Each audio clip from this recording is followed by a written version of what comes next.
Ассоциация наша была создана в 1977 году. Это в этой книге памяти описаны все годы создания. Прибыли когда сюда первые мигранты, ветераны, и они друг друга видели и подумали о том, как бы объединиться, как бы создать такую группу. И она была создана. А вот решение создания ассоциации.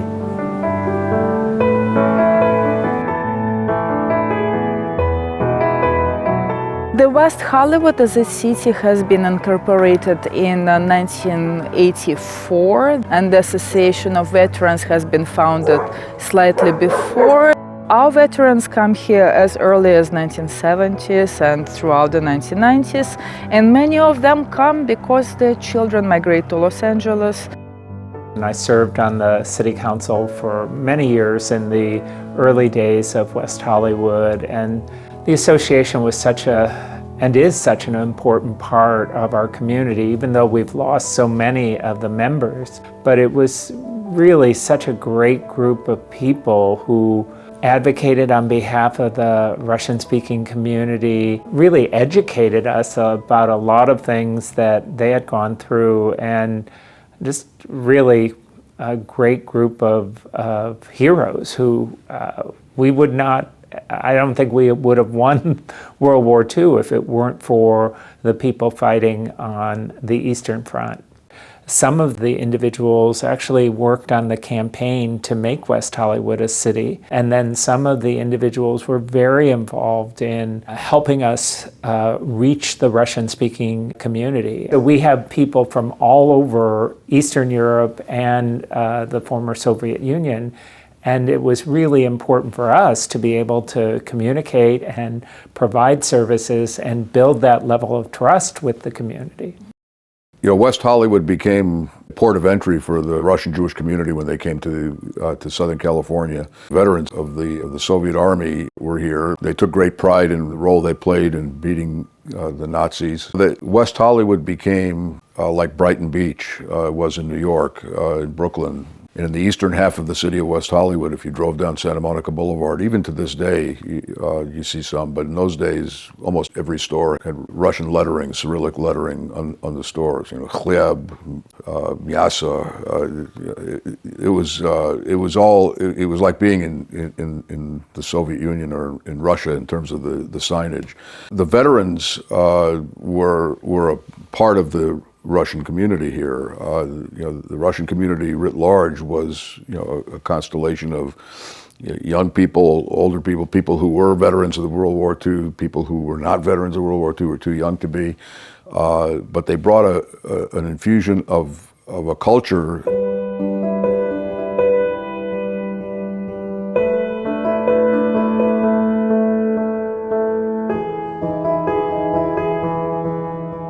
Plummer Park is really at the heart of Russian community, the heart and soul of Russian-speaking migration in the city. But before we even talk about it, I want to say that Russian-speaking migration to the city was localized in 3 different places in Los Angeles. And at the turn of the century, there was a large Molokan colony in Boyle Heights. It was like a little Russian village with the actual peasants who looked for like Russian peasants in the middle of Boyle Heights, downtown Los Angeles.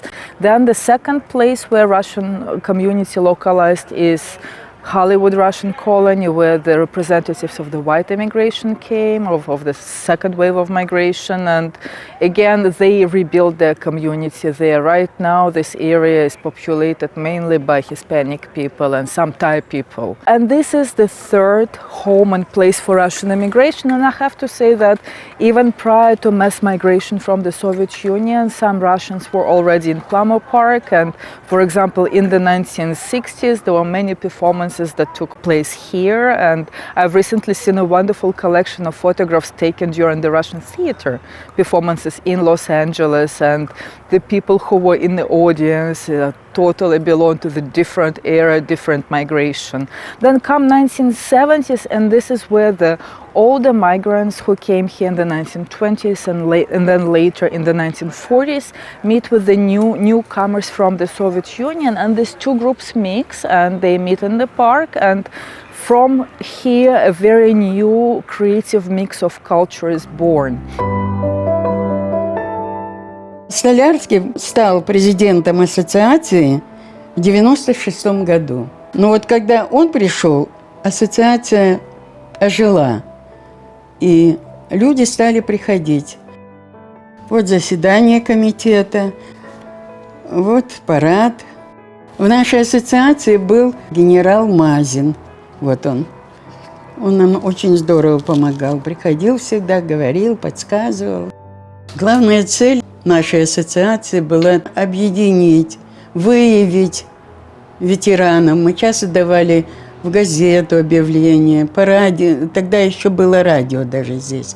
По радио говорили о том, чтобы приходили вот по адресу. И я ко многим даже домой ходила. Вот звонили, мы не можем прийти. И я к ним шла.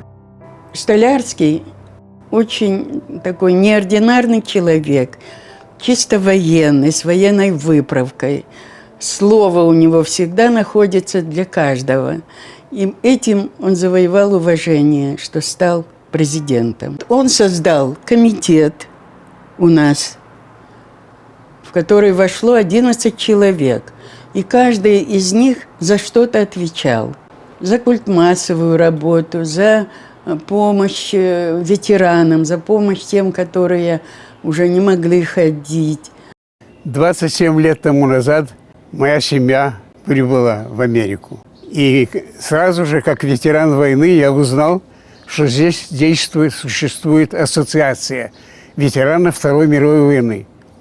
Я сразу поступил, включился в работу этой ассоциации. И все это время, все эти 27 лет, я очень много трудился в ассоциации и старался помочь всячески всем ветеранам. И главная моя цель была в том, чтобы объяснить людям, откуда мы приехали, куда мы приехали и что в мире происходит. Переоценить ценности. Ассоциация большую роль в жизни Вест-Холливуда сыграла. У нас были хорошие связи с ветеранами американскими. Особенно мэр Вест-Холливуда Джефф Прэнк. Он очень много сделал, чтобы помочь ассоциации. Мы сделали памятник в парке.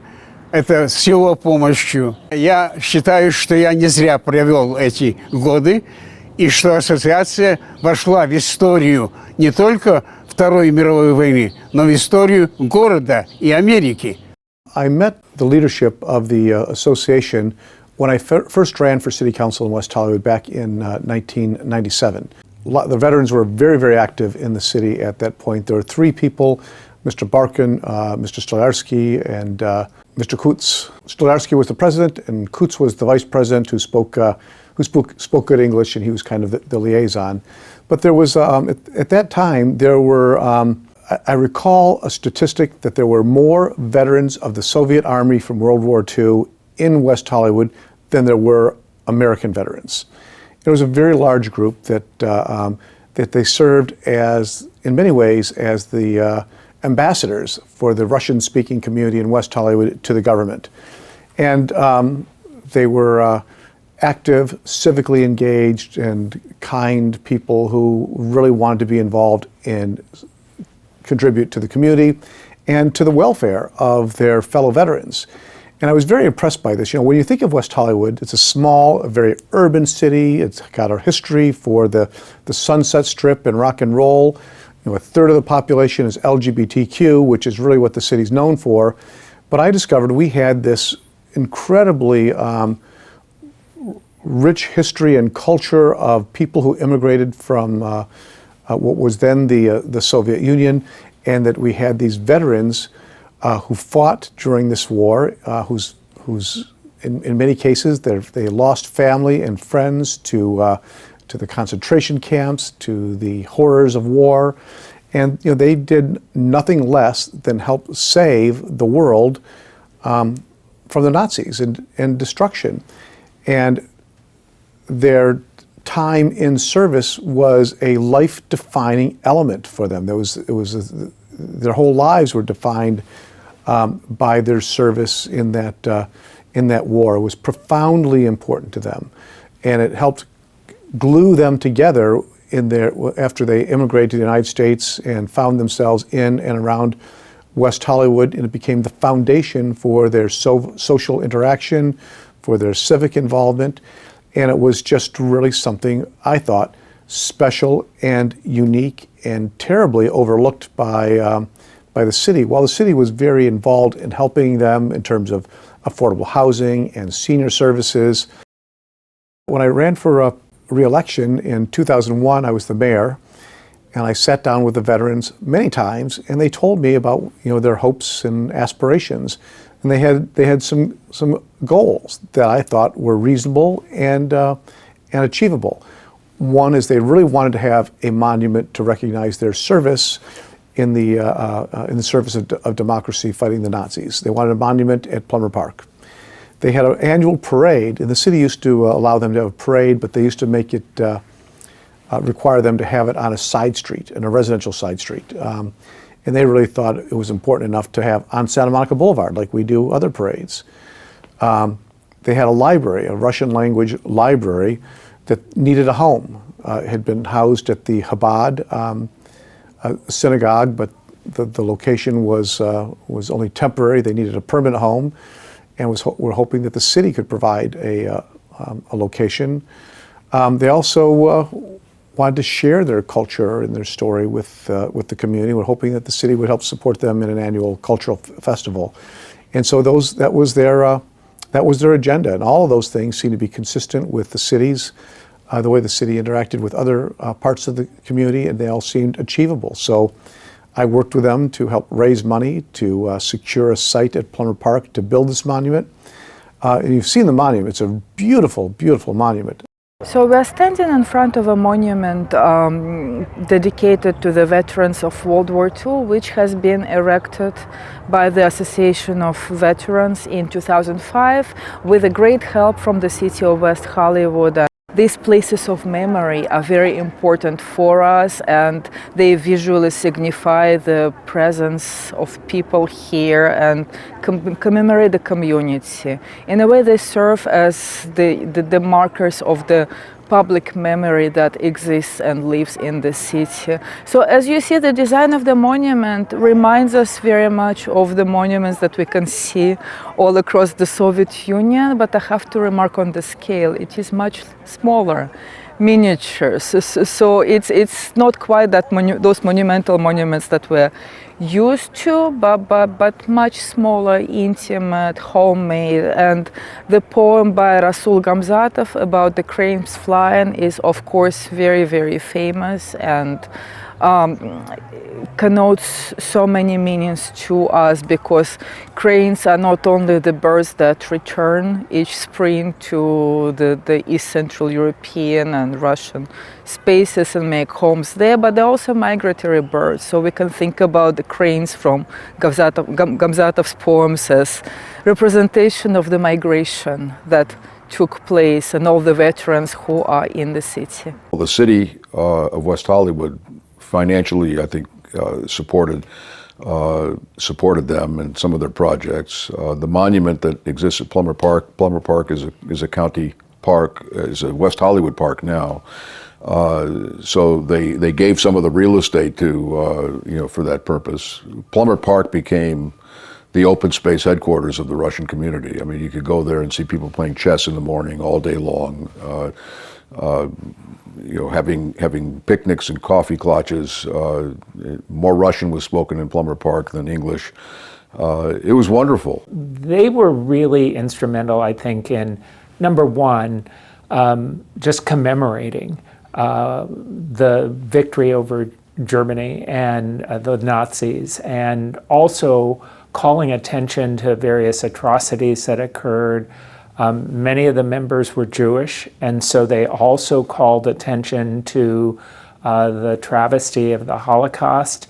And then, because they had a connection with City Hall and with West Hollywood, they were able to reach out to us and identify people in the community who needed services or needed attention. People would fight over how the parade should be and who should get credit, and there were always those kind of struggles as well. And then there were oftentimes a dinner or a luncheon to honor people. And I was always surprised at how much people could eat and drink. And here would be these like 95-year-olds having, vodka and then, eating and eating and eating. And I'm like, I couldn't make it past the salad. So it was fun because, they just had such a great love of life. And there was a soft spot in all of our hearts about the veterans of the war. I mean, this was a if the war had ended differently, the world would be a different place. And so these people, these men mostly, some women too, who risked everything to defeat fascism. It's hard to learn a new language. You uproot yourself from a country where you know the language, you know the culture, you know the system of how the economic system, such as it is, and you come to a totally new place. You have to reinvent yourself, and the older you are, the harder it is. However, in West Hollywood, there was a community of people who had that in common. And because they were able to socialize together and recreate together and go to each other's birthdays and speak their language, I mean, it became a little bit of Russia right here in West Hollywood, right? So you had stores and where all the signs and all the prices were in Russian. You had store owners who spoke Russian. Compared to what these veterans went through during World War II, immigrating to West Hollywood was a walk in the park. To understand the activity of veterans during the time, you have to really look at the booklets that they published, because I saw those booklets in the early 2000s, and it was in that Belarusian apartment block where people showed it to me saying, well, we already have our own press and our own publications, and even nowadays we know how difficult it is to do with all the technology that we have, with all the publishing opportunities, and doing this in early 2000s was nothing short of a feat. So we are in front of the monument to the victims of Babi Yar, which was installed by the Russian-speaking community of West Hollywood in 1991. 1991 was a very important year for this community because many of them came from the Soviet Union, and the country collapsed while they were here waiting for their documents. Many of them started coming right after the collapse, and that was the time of the global tectonic shifts when people were not quite sure what the future holds. The fact that this monument is to the victims of Babi Yar is very important and telling, because we know that this tragedy happened in Kiev and Soviet Ukraine, and many people who came to West Hollywood come from the territory of the former Soviet Ukraine and contemporary Ukraine. It's very important to emphasize that this is all the work of the Association of Veterans, and the two monuments that exist in the park is a living, continuing legacy of who they are or were in their work. And if you are to think about it, of course, it's very difficult to erect a monument. So it took a lot of coordination. And one more thing that I would like to emphasize is that a lot of that happened because the authorities of West Hollywood, the mayor at the time, understood the importance of it. They were always kind enough to invite me to all of their annual celebrations.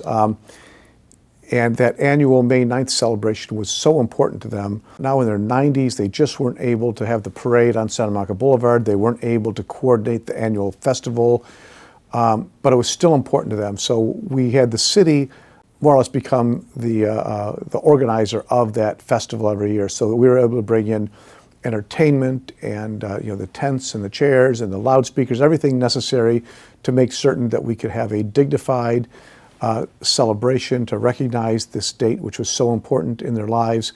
And the city is still doing it today. And even though today there's only a handful of veterans left. Most of them are not able to get around. It became such an important and defining event in the city of West Hollywood, and I hope that the city continues to do it and to recognize this important part of our history. Когда я пришла, тогда было 1400 человек. Тогда. А вот в этой книге памяти тоже есть список этих 1400.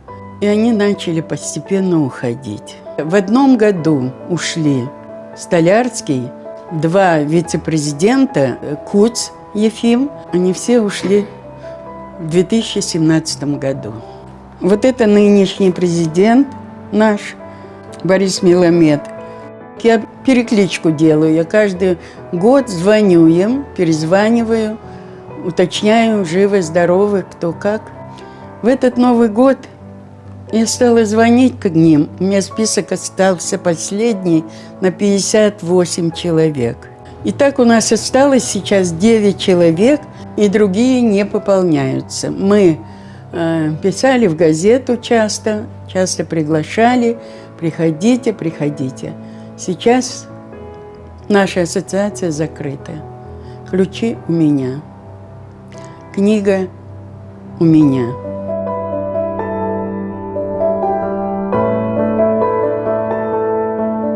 Ассоциация – это моя семья, как и многих других ветеранов, естественно. Мы чувствовали себе плечо друг друга, мы понимали друг друга, мы помогали друг другу. Это была действительно замечательная, дружная, фронтовая семья. К сожалению, большинства нет. Я вспоминаю о своих друзьях, не только тех, кто на фронте со мной был и погиб, и тех, кто здесь прожил вместе со мной в этой замечательной стране, которую я полюбил всей душой.